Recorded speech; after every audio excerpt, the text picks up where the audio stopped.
Okay.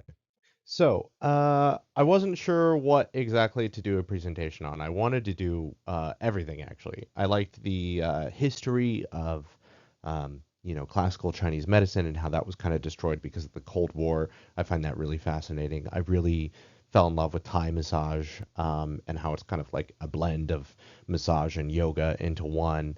I'm a huge Japanese history nerd, so shiatsu was really fascinating to me. But I knew everyone was going to do a fantastic job. And after discussing with some people and hearing what they were going to do, I decided, I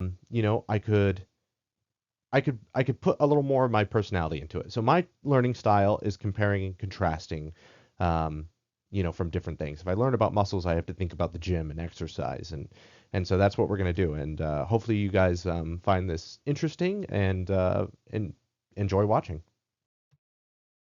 So I just wanted to open up with some quotes. So, The Way of the Warrior is about finding inner peace. Most think of the physical body and they forget the non physical. Health is a positive, multidimensional concept involving a variety of features, ranging from ability to integrate from fitness to well being. According to the principle of the Constitution of the World Health Organization, health is a state of complete physical, mental, and social well being, and not merely the absence of disease. So as we'll find out later, we're slowly getting into combining everything together, and I think that's great. And I think that's exactly what Eastern medicine is kind of all about. So, do I think meditation can heal a fractured bone?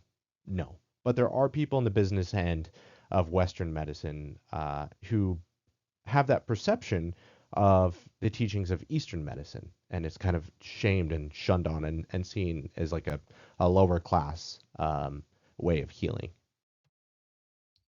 So, if Western medicine is the quote unquote gold standard of medicine, let's do some quick history. So, we all know about the same as Eastern medicine. Alan did a fantastic job of summarizing and teaching so many concepts so well. So let's talk about Western medicine. Well, they all came dating back to Hippocrates.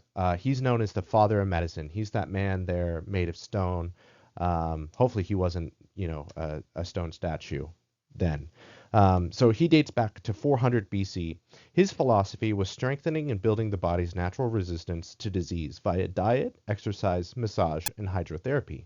So if we look at the top left, that is a photo of the beautiful Roman bathhouses. That's the kind of origin of Swedish massage and hydrotherapy.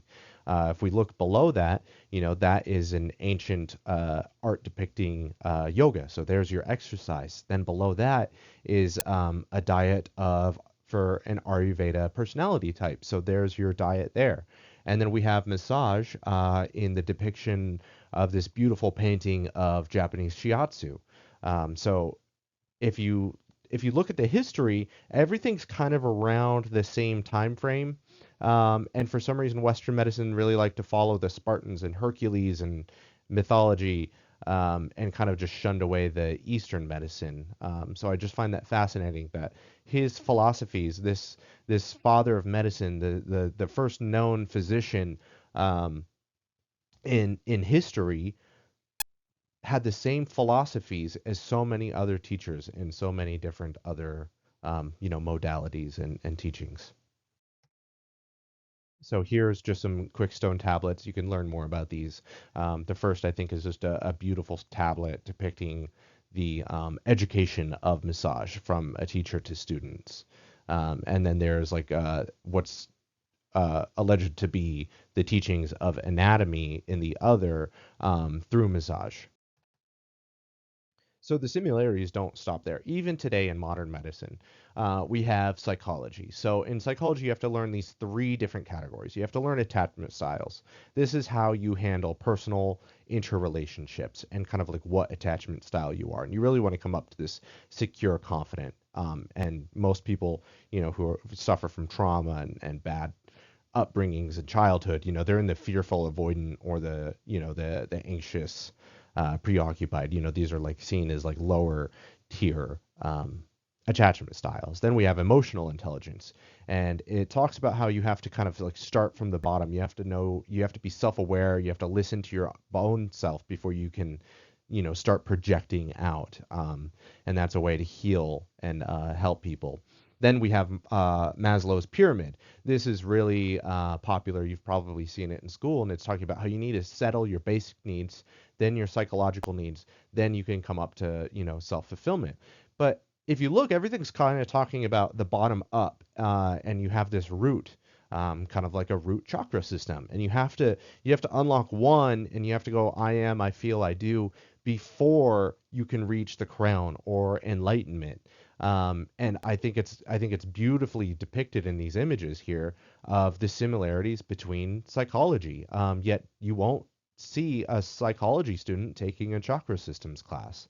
And even in modern medicine, they like to separate everything out, and they're so separated that the attachment styles, the pyramids, they're so separate that there's arguments over which ones should be taught to student psychologists and kind of which ones should be, repurposed and gotten rid of. And I find that interesting that Western medicine likes to kind of put everything in categories and separate them. So speaking of categories, we have health, so we have Ayurveda's health, and we have the diet and supplement industry. Everyone knows that you don't necessarily need supplements. You could probably get more out of eating a whole food than you can the extracted minerals in a pill form. That's not to say supplements are bad. It's hard to eat every single one of your vitamins on a regular basis. But there's arguments of that you don't actually need to do that, and it's too much work for your body to metabolize all that. But then we'll look kind of bigger picture, more macronutrients. So we have fats. Some people like to believe that fats are bad for you. You should avoid fats, cut them out. So fats, what are they exactly? Well, fats are, or fatty amino acids, are an energy source, and they also help the storage of fat soluble vitamins like A, E, D, and K. They're also directly related to hormone production, synthesization, and regulation. Yet somehow, instead of looking at someone's diet first and how many fats they're eating, if they're seen as like having a hormone problem for mental health, it's easier to prescribe what's on the left. So on the left, this is the side effects of a drug that is directly related to hormones, and it's the active ingredient in the hormone drug birth control. So for some reason in Western medicine, we're so separated from you go to a dietitian when you need to lose weight to if you need your hormones regulated, we're gonna give you all those potential side effects. Um, Versus like Vita, Pita, and Kappa, they understand that most people who are kind of like a bigger, broader need to eat different foods than someone who's leaner and kind of like more hyperactive. And so again, it's showing the comparison and contrasting to like giving someone um, a chemical compound versus taking a look at their diet first. So luckily, to summarize, I find it fascinating that Western medicine has nearly identical roots to Eastern teachings. It's all basically the same, um, but Western medicine really likes quick fixes and likes to go to the extreme first. And thankfully, that's changing. After 2,000 years, we're starting to get a blend of the two, and I think that's really down to like well-educated massage therapists, physical therapists, showing a relation between, the physical body and the emotional and psychological body. We also have this diagram of a compound called CBD, which is being popularized as kind of, it reminds me of Eastern, medicines of using herbs to heal somebody. So CBD is being recognized as treatment, and I believe it is FDA certified now for treatment of severe um, seizures, with the most common one being seen to be effective for epilepsy. So I hope you enjoyed the presentation. It was a lot of work, and it was a ton of fun to work on. So yeah, see you in class. Enjoy.